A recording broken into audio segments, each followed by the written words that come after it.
All righty, here we go. It is a brand new Flyers Daily for the 12th of December, 2024. Flyers Daily, as always, presented by Ticketmaster. Make more memories live. I was just reading some of the comments on the YouTube feed of yesterday's episode with Brian Boucher. Had a lot of fun talking to Bouch, and one of the commenters said, "Good job working that Goodfellas reference in." Another piece of mail goes, "It is kid's house in the oven. Your head goes in the oven." And talking about when the scorekeeper doesn't keep the shots correctly and how much that'll drive a goalie crazy. Goalie's always looking, okay, I gave up one. I have 13 shots. Okay, I'm over a 9-10 save percentage. Those things go into their head. And when there's a scorekeeper that's really stingy about putting official shots up on the board, it'll drive you crazy, especially if the guy at the other end of the ice is getting some that maybe he doesn't deserve. You look at that and you're going, it drives you nuts. It's the mentality of a goaltender. A lot to discuss in this episode. We're going to purge a lot of mail that came in, a lot of emails, some DMs. But first, let's look at the game tonight as the Flyers are going to take on the Detroit Red Wings for the first time this year. Now, these two teams last year, they had that wild game last year. I think the Flyers got down 5-1 in that game. Maybe it might have even been 5-1 after the first period. It was just a wild affair. It was right before Christmas, kind of like this one is. I'm looking it up now as we kind of do the episode here. But it was just an absolutely wild game. The Flyers played Detroit prior on the 16th of December last year, and it was a 1-0 game. Flyers won that game 1-0. And then they went to Detroit, and they played a 7-6 game. You can play a team 1-0, and then a week later play them 7-6. In this game, Patrick Kane scored the first two goals for Detroit, and Detroit was up 5-1 after the first period. Two Kane goals, Daniel Sprong, JT Compher, and Shane Gostisbehere. Bobby Brink had the only Flyer goal. And went into the second period. And Nick Seeler, if you recall, went bananas in the penalty box, and it woke up the team. They scored two goals in quick succession, Sean Couturier and Morgan Frost, 3:37 and 4:01 into the period. Now, all of a sudden, it's a 5-3 game. Then you go to the third period, Garnet Hathaway scores to make it 5-4. And then the Flyers tied it when Scott Lawton scored. And then they took a lead. This is a bananas game. And then Dylan Larkin ended up getting it tied. I remember he scored from below the goal line on Carter Hart at 15:30, the next shift after the Flyers gained the lead on Tippett's goal. And then it went to the shootout. And the Flyers ended up losing it in the shootout when Patrick Kane, of all people, beat Carter Hart. It was a 7-6 final. So bananas game last year. Just wanted to look back on that. But Detroit this year, last year, and certainly this year, was supposed to be a moving year for Detroit, where they start moving up in the standings. It hasn't happened yet again. And there's probably a lot of questions being asked out there in Detroit about where they're going and when are the results coming. Steve Yzerman's been there a while now. Detroit, 28 games played, a record of 11-13-4. So 2 games under hockey 500 and 6 games under true 500. 26 points. They're sitting in the 6th spot of the Atlantic Division of the Eastern Conference, minus 15 in goal differential, 4-4-2 in their last 10, and they did win their last one. Flyers, 29 games played, 13-12-4. They are minus 13 in goal differential, 5-3-2 in their last 10, did win their last one, as you know, against Columbus. Flyers need to be better at home, 6-8-1 at home. They've been much better on the road, 7-4-3. They got to get some home cooking going. Got to be a little tougher to play in your home barn. They'll look to do that tonight. Detroit on the road this season, 6-6-2. And as I mentioned in the episode the other day, leading into the Columbus game, Tuesday's episode, this was a good week for the Flyers to get a little healthy on the power play. They get a power play goal against Columbus. Columbus has the 30th ranked penalty kill in the NHL.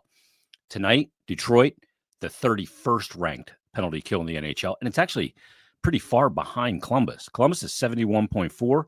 Detroit is 67.5% on the power play this year. Or on the PK rather. Not good at all. They're good on the power play.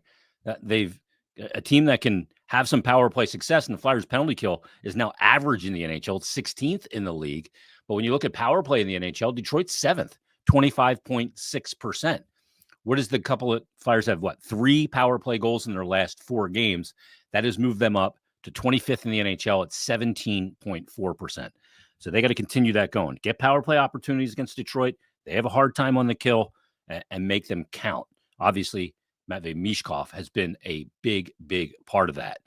Detroit, when it comes to goals allowed per games played, not bad. 13th in the league, 3.14. It's not great. It's in the bottom half, but it's not hideous either. When it comes to goals for games played, you look at it, it's not hard to figure out why a team is under 500 with a decent sample size this far into a season.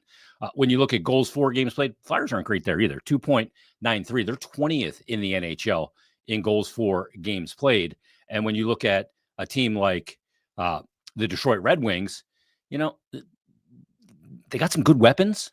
Lucas Raymond leads them in scoring. They're a team that's got a good centerman, top line centerman, and Dylan Larkin, although he's only got 23 points so far. Detroit 27th in goals for at 2.57. And a pretty decent power play. So that's pretty telling. Just keep them off the power play, play them 5-on-5, or go on the power play yourself. That's a recipe for success against this team. Now, another interesting number when it comes to Detroit. You look at their last 11 games. This team has played a ton. Flyers have as well. But they've played a ton of one-goal games. If you go all the way back to November 18th till tonight, they've only had one game of their last 11 that was not decided by one goal or less. They had the first one against San Jose, an OT loss 5-4 on the road in San Jose. They came home, they won 2-1 over the Islanders. They lost to the Bruins 2-1. Here's the outlier, 4-2 win over the Islanders. Then a 2-1 overtime win over Calgary, a 5-4 loss to New Jersey, a 5-4 OT win against Vancouver, a 3-2 OT win over our loss against Boston, a 2-1 loss against Ottawa, a 2-1 loss against Colorado, and they won their last game 6-5 in the shootout. That's a lot of one-goal games. I think that takes a mental toll on a team playing all those one-goal games. And I think it takes a mental toll, I've talked about this before, on goaltenders because the margin for error is so minute. Look, there's enough pressure at that position to begin with. Add a little more, and that's what you get. Flyers have not played as many one-goal games of late. Yeah, they had an OT win over Chicago, obviously one goal, a shootout loss against Vegas. They beat the Rangers 3-1, so that's not a one-goal game. They beat the Blues in overtime, one-goal game. Lost to Florida by 2. There was an empty netter, so kind of a one-goal game. Lost in Boston in overtime, one-goal game. Lost to Utah 4-2, but beat Columbus 5-3 in kind of a runaway game. So they'll get Detroit tonight, and a good opportunity tonight to string 2 in a row and start being a little bit of a tougher team to play on the home ice. Now, a guy, there was some chatter out there. I don't know how legitimate it was or not. I know that some people shot it down. Chris Johnston did. That Detroit was looking to shop Dylan Larkin, or that he'd asked for a trade. I don't know if any of that's true. But Detroit is in a very unique situation where it's kind of like, okay, what are they doing here? Are they making a move to move up in the standings? This rebuild's been going on a long time now. And Dylan Larkin, 28 years old, was taken back in the 2014 draft. I think he was 15th overall, which tells you, by the way, that you can get a 1C outside the top 5. But Larkin, good player. He's basically been just about a point per game player the last 4 seasons. And he's 28 years old. If he was available, is that age range that Danny Briere should make a call on? Use some of that draft capital, prospect capital to try and get a guy like Dylan Larkin? I wonder what people think about that. 6'1", 200-pound center. Big body up the middle. Skilled, speed. He's got speed. There's no doubt about that. So interesting. When it comes to Dylan Larkin, we'll see him and the Detroit Red Wings tonight. All right, let's get to some emails, some questions. We've got a bunch here, so let's get through as many as we can in this episode. This first one it actually came to me 4 days ago from Brad Miller. He said, "Hey, Jason, longtime listener to your show. It's my go-to every weekday on my drive to work. First time writing you, though. I've always really liked your perspective and IQ of the sport. I myself played my whole childhood and into college. I wasn't anything special, but loved the sport. So I liked when someone that actually understands the game breaks it down from the actual play to the ins and outs of the locker room and the makeup of the team, etc. The intangibles." Thank you. I appreciate that, Brad. He said, "I'm 31 years old, been a Flyer fan my whole life. And he really believes that the Flyers, I'm going to paraphrase him a little bit here, are really on the right path.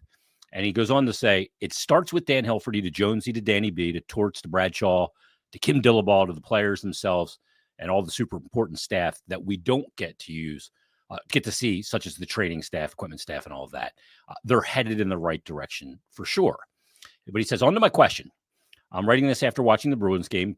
I'm heartbroken, flustered, and emotions. I'm still always a glass half full guy, and I have all the trust in Danny and Jonesy. And Torts, to be honest, I think he's a great coach. He said, went on to say, in a game like this, or even the last game against the Rangers, there may be some questionable calls. This is when the Flyers were having some lack of discipline problems, stick penalties. He said, do the owners or GM or president have any right to discuss or take their concerns about refereeing to the league, like behind the scenes discussion on reffing as a whole? He said, I totally understand refs are human and they're going to miss calls and see something different than they thought was there. But behind the scenes, what does accountability for the refs look like and clear missed calls? Now, they do get graded out on every game, the refs, by whoever runs the refereeing from the league. He said, I'm just curious what can be done after the fact besides being extremely frustrated and hearing everyone complain about it on social media. I'm not saying to change any calls because the game is over, but this is an interesting question.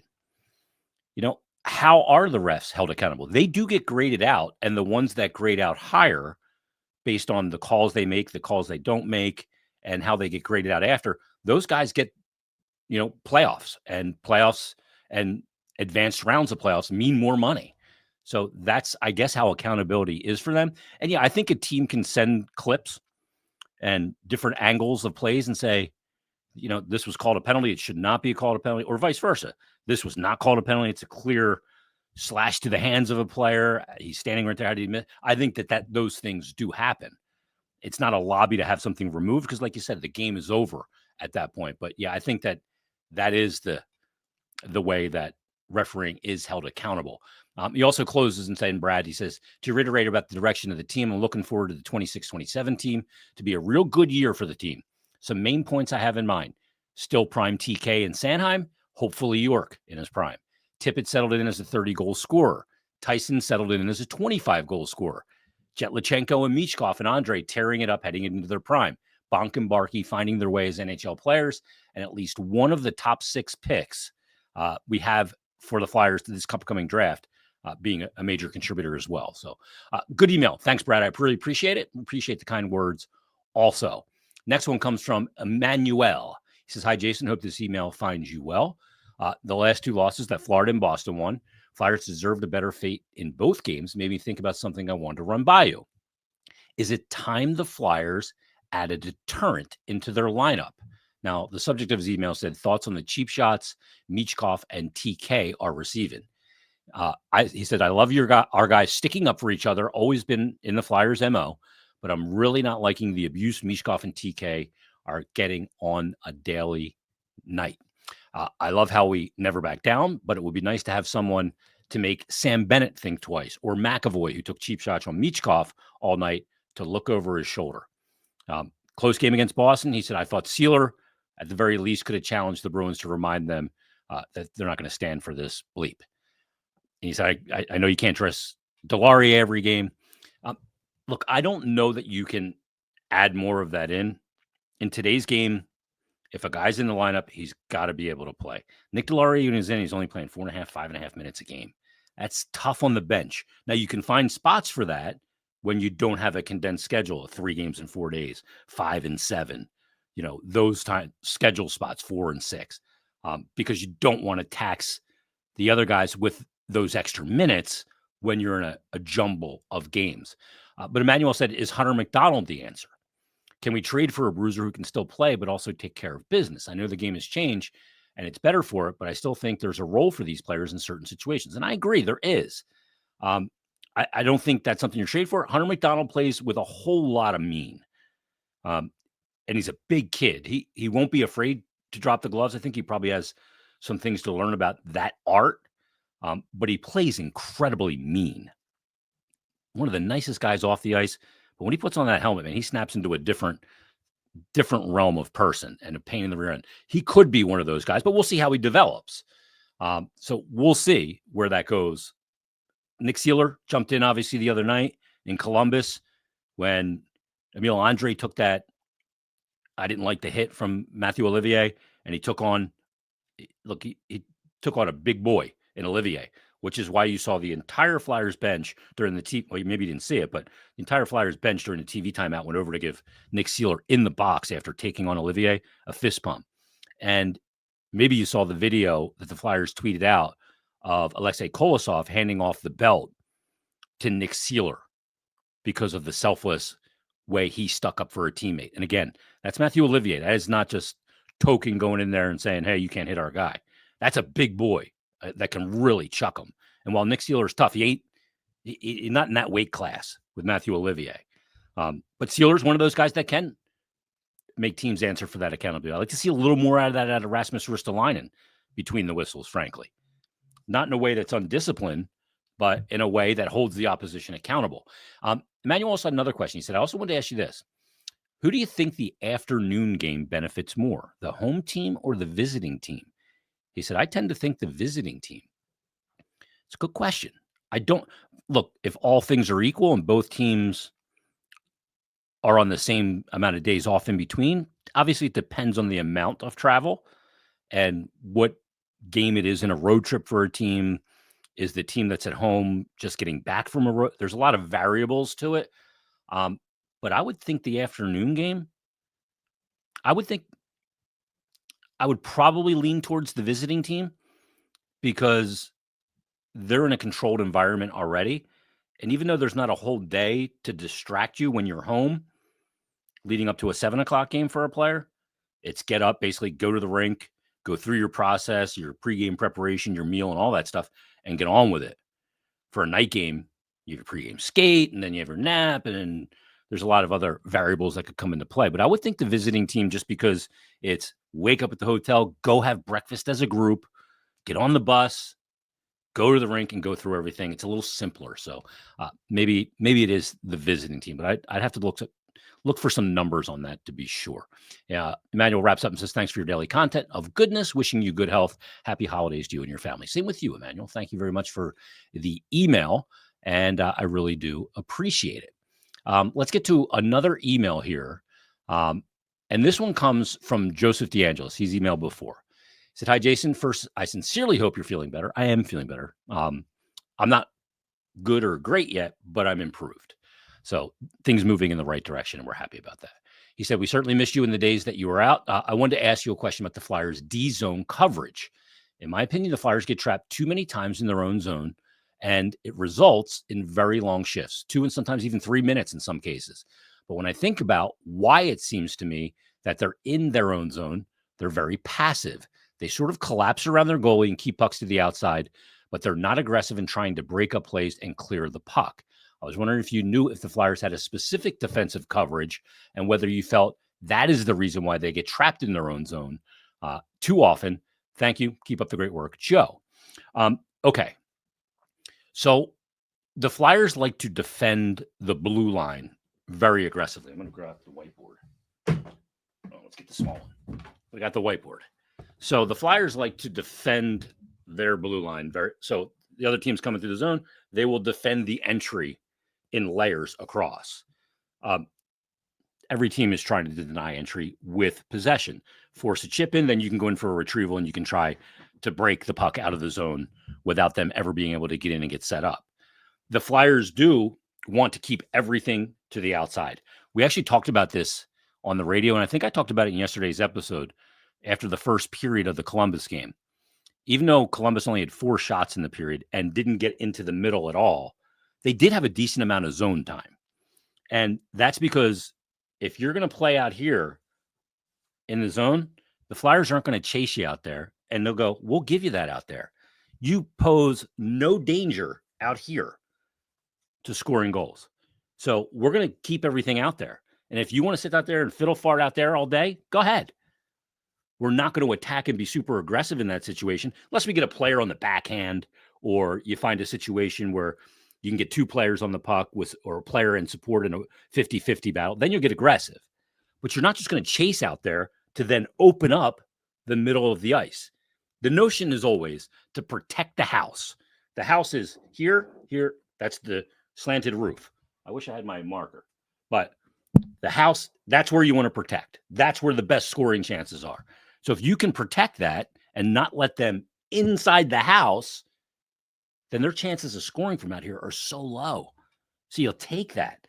Now, to the emailer's point, sometimes that does get them caught out there in what seems like a really long time, in particular in second periods with the long change. There's a lot of zone time, and it is exhausting because you don't have possession of the puck.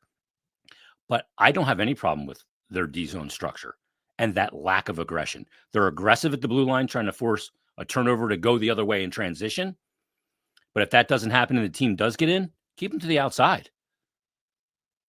To keep the puck out of your net, you want to keep it to the outside. You want to limit rebounds and screens, and you want to limit the cross ice passes down below the top of the circle. Flyers have been incredibly good at that this year. I don't want them chasing the play out there to open those things up. That just makes it more difficult on the goaltender. That's when the environment kind of starts to fall apart. I hope that makes sense. Nicholas Tomasello with an email says, quick question for you. I'm a relatively new hockey fan, and there's one thing that's never been explained to me well. Why the heck do goalies leave the crease to play the puck behind the net in the trapezoid? He goes, it seems incredibly risky to me. As I'm watching this game against Boston, Kolosov almost gave up a devastating turnover.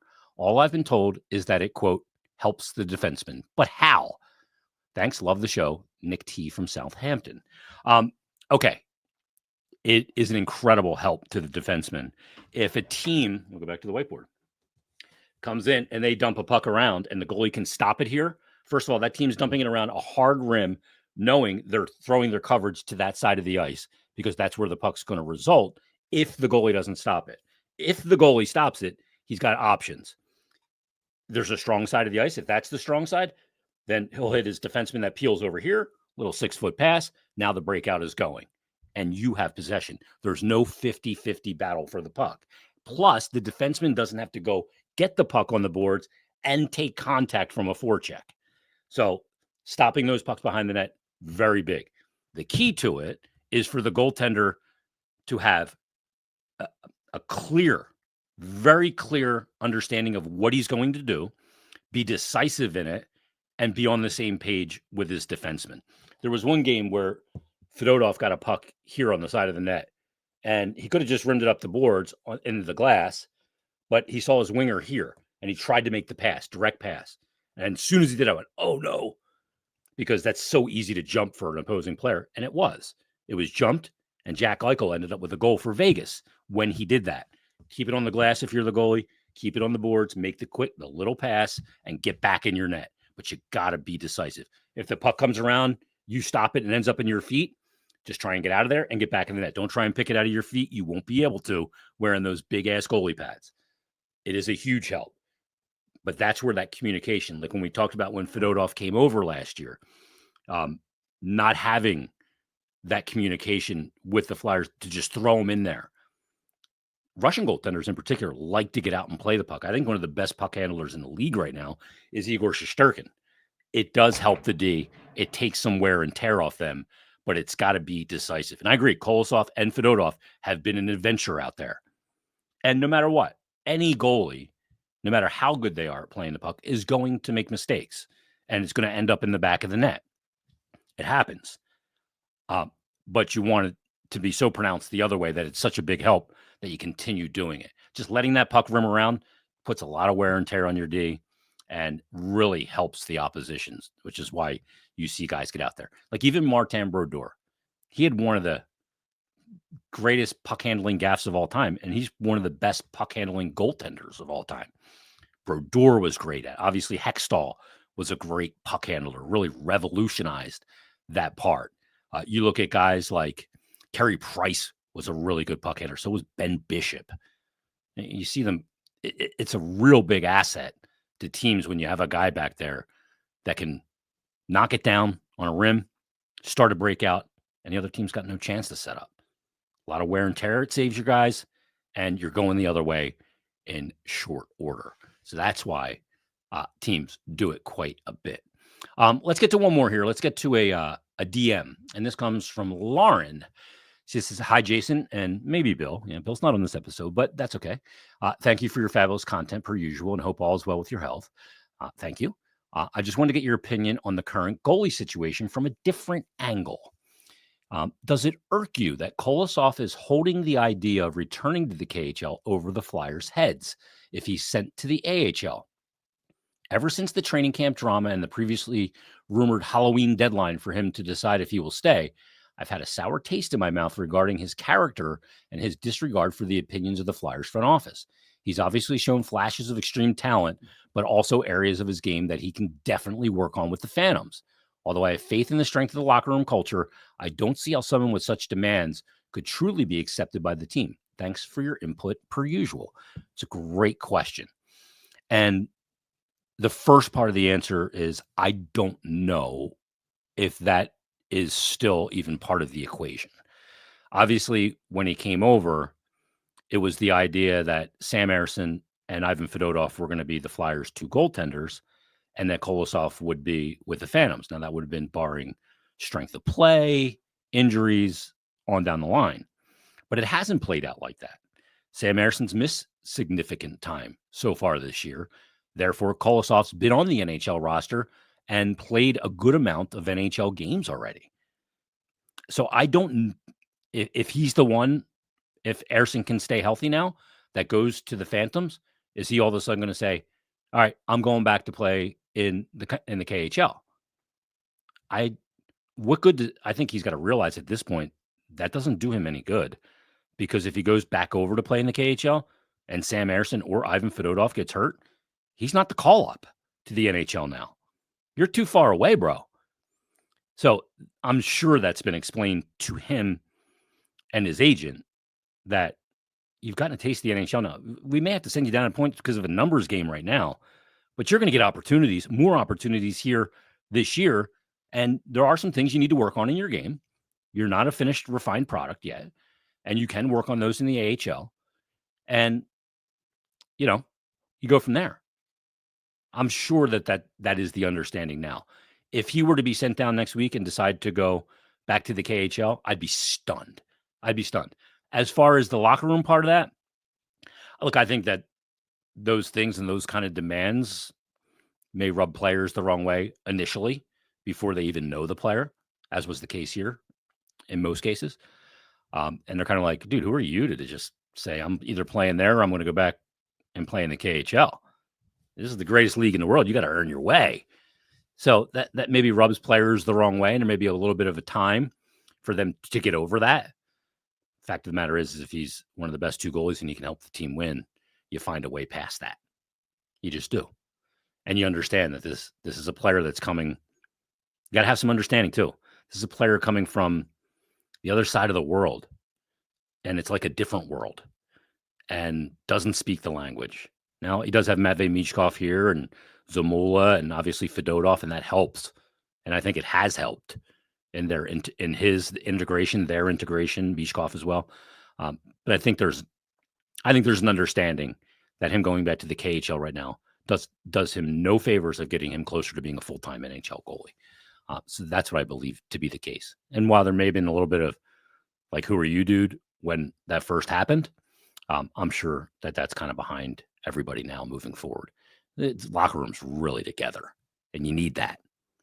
And everybody's got to be together in that. You don't have to like everybody the same and pal around, but you got to have respect for every face that you look to in that room.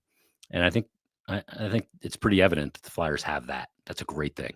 All right, Flyers Detroit tonight. I hope you guys enjoyed this episode.